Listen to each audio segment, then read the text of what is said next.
Olá, espero que todos estejam bem.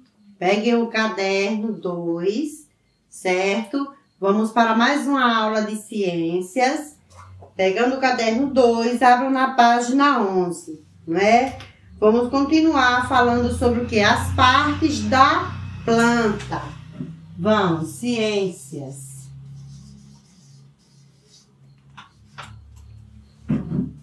Então, hoje nós vamos falar o quê? Folha. Observem aí na página 11 a variedades que nós temos de folhas. Não é isso? Observem aí no livro de vocês. Variedade de formas e cores das folhas. A imagem nos mostra com diversos formatos e cores, não é? Nós observamos que não é um formato só que tem uma folha. Existem variados, né? Embora a maioria das folhas que vemos na natureza apresente a cor verde por causa do pigmento clorofila, podemos encontrá-las também com outros pigmentos, fazendo as folhas apresentarem como cores diferentes, como vermelho, amarelo e marrom. Independentemente da cor da folha, sua função é a mesma.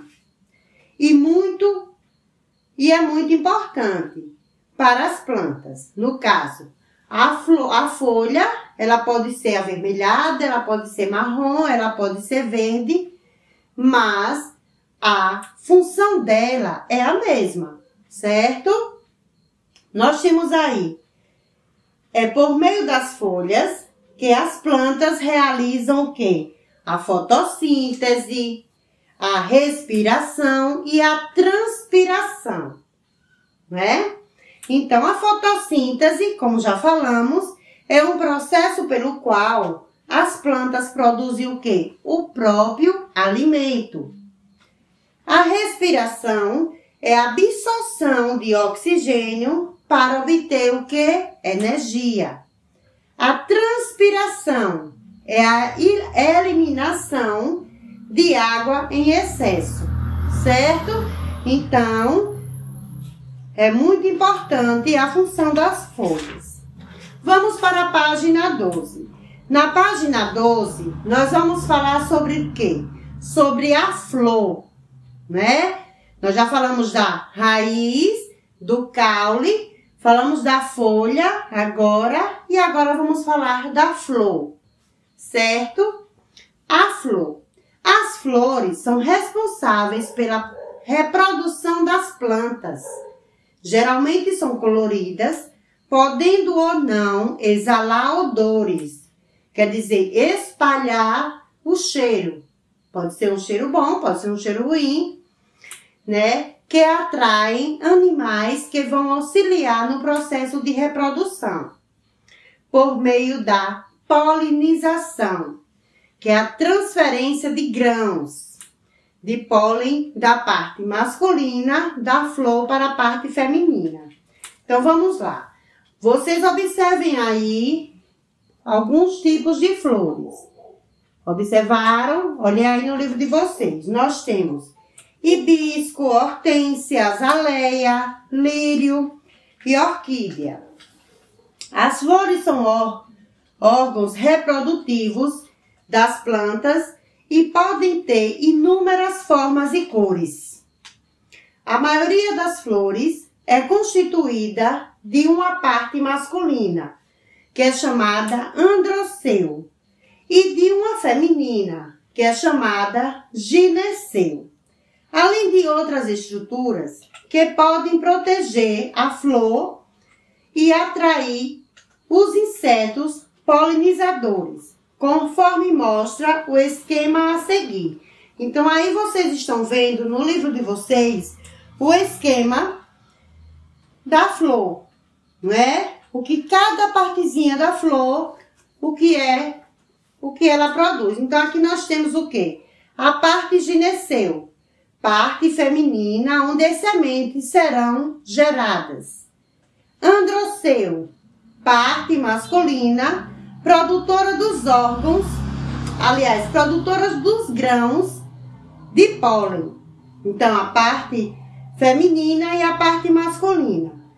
Pétalas, geralmente colorida, para atrair insetos polinizadores. Então, vocês observaram aí androceu e gineceu, que é a parte feminina e a parte masculina na flor, certo? Observaram aí? E as pétalas que elas podem ser o quê? Coloridas. Polinização e seus agentes. Vamos para a página 13. A polinização é um processo importante para o ciclo de vida da planta. Por meio dela é possível acontecer a união do grão de pólen masculino com o óvulo feminino, momento chamado de fecundação, quando são geradas as sementes para que novas plantas possam nascer.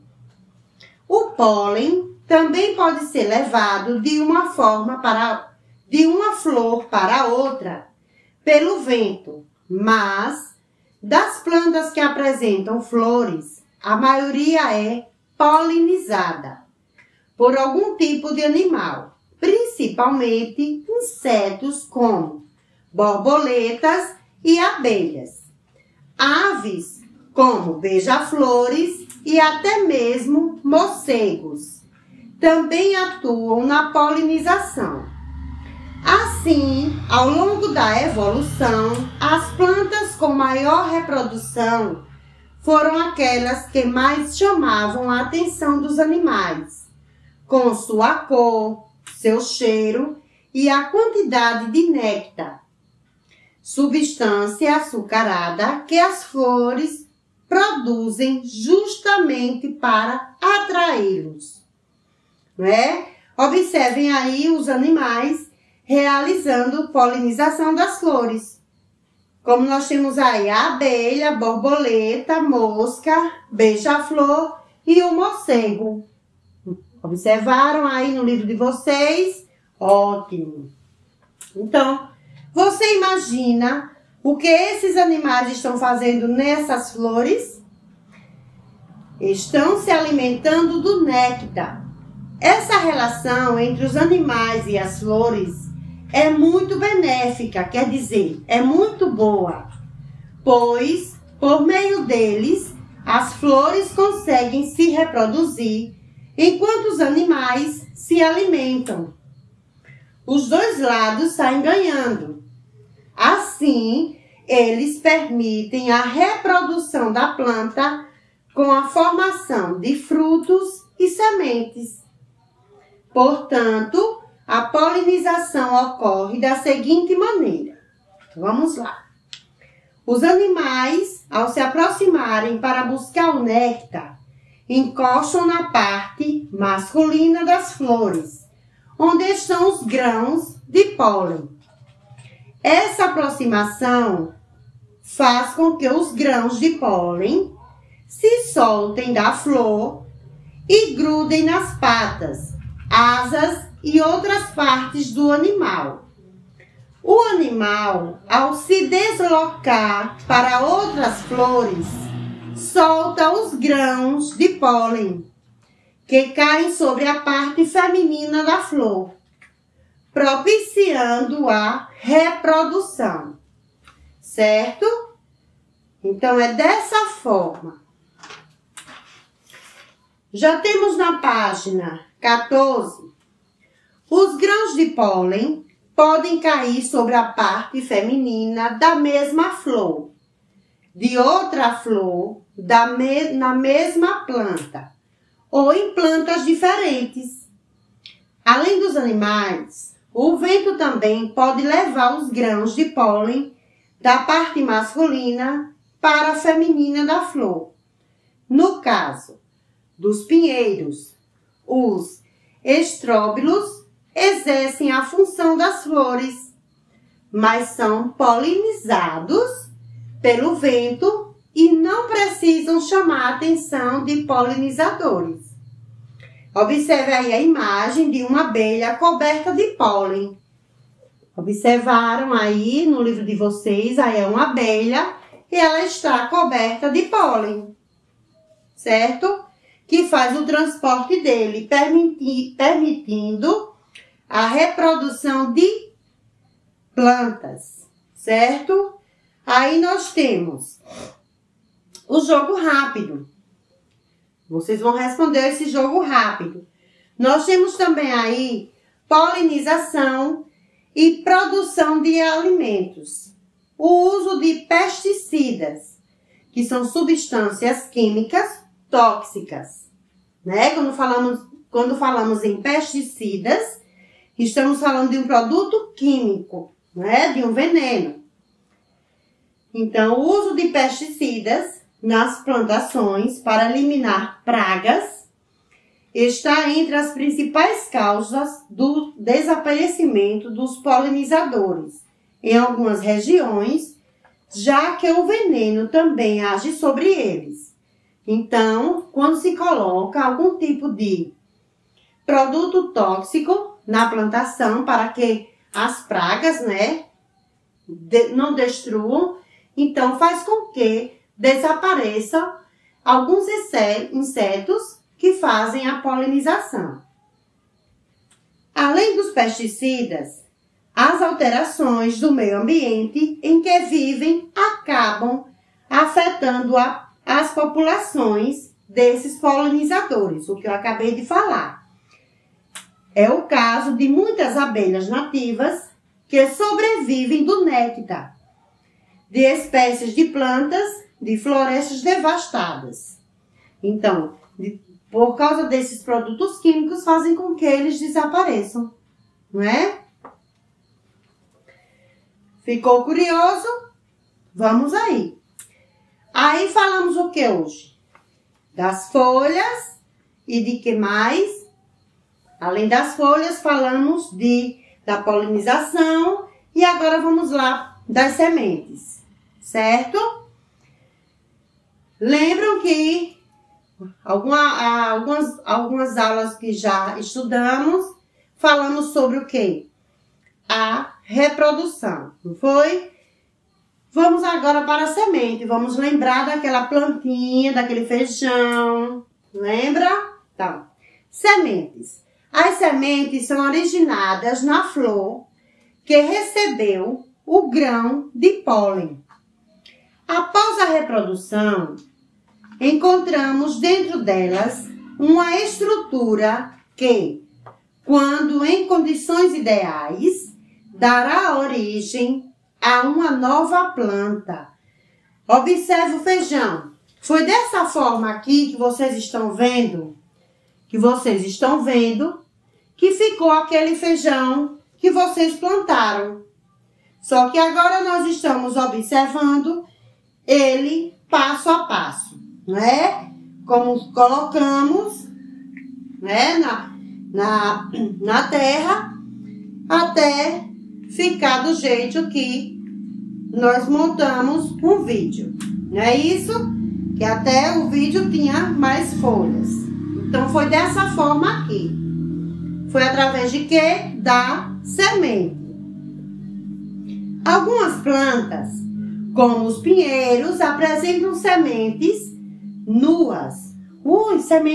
Sementes nuas, ou seja, sem nenhuma proteção. Veja aí. Vocês estão vendo o quê? O pinhão. Então, isso aqui são as sementes. Então, são chamadas de semente o quê? Nuas. Certo? De árvores chamadas araucárias, típicas de regiões frias. Certo? Na página 16 tem: já pensou em quantas sementes fazem parte da sua alimentação? Já imaginaram assim? Quanto tipo de semente faz parte da nossa alimentação?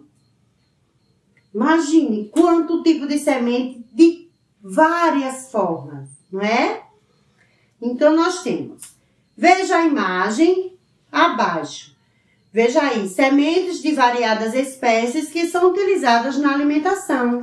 Então, aqui nós temos algumas, né? Que vocês podem observar e conhecê-las, né? Então, falamos de folhas, falamos de quê? Da semente. E agora vamos falar sobre o fruto. O fruto. Frutos. Os frutos são formados a partir da parte feminina da flor, após a reprodução, que se desenvolve para proteger as sementes. Os frutos podem ter variados formatos, cores e sabores. Alguns frutos são chamados de carnosos, como a melancia, a goiaba e o pepino. Outros são secos, como as castanhas, as nozes e o amendoim. Vale lembrar que algumas frutas podem não apresentar sementes, como a banana, não é? Como a banana. Vocês têm aí a imagem de melancia e goiaba, que são o quê? Frutos carnosos. Nós temos a imagem de amendoim e de nozes, que são o quê? Frutos secos, certo? Observaram aí? Então, vocês já sabem que melancia, goiaba, pepino são frutos carnosos. Já amendoim, as nozes são frutos secos. Os frutos são uma proteção para as sementes e também são ótimos chamarizes. Chamarizes para o quê? Chamar atenção, né? Para animais dispersores, aqueles que poderão carregar as sementes para bem longe e então aumentar a área de vida da espécie da planta. Observem agora essa imagem. Vocês estão vendo a imagem de um morcego. O morcego se alimenta de frutos e ingere as sementes. A outra imagem tem o morcego voa e ao defecar acaba liberando sementes longe. Então, ele comeu aquela fruta, ele voou, então quando ele está com vontade de defecar, né? Então, no cocô do morcego vai sair o que? As sementes. Então, onde ela cai, o que vai acontecer? Vai ser liberada aquelas sementes longe. E a semente germina aquela espécie de planta. Quer dizer, isso aumenta sua área de vida, né? Daquela planta. Então, vai nascer daquela planta, daquela fruta que o morcego comeu, vai nascer em outros lugares. Aí diz o quê? Que aumenta a sua área de vida daquela planta, daquela fruta, que vai reproduzir em outros lugares. Entenderam? Então, aí tem dispersão de sementes sendo feita por morcego. Então, é dessa forma. Então, hoje falamos de folhas, sementes e frutos, certo? A tarefa de casa vai ser a página 14, né? Que nós temos um jogo rápido, e a página 17, que é um outro jogo rápido, certo? Observe novamente as imagens das sementes, dos frutos, e qualquer dúvida pode me chamar, certo? Pode perguntar, que tiramos as dúvidas. Então, vou anotar aqui o caderno 2, não é? As páginas, página 14 a 17, certo? Página 14 e 17. Bons estudos, um beijo e até a próxima aula. Fiquem com Deus.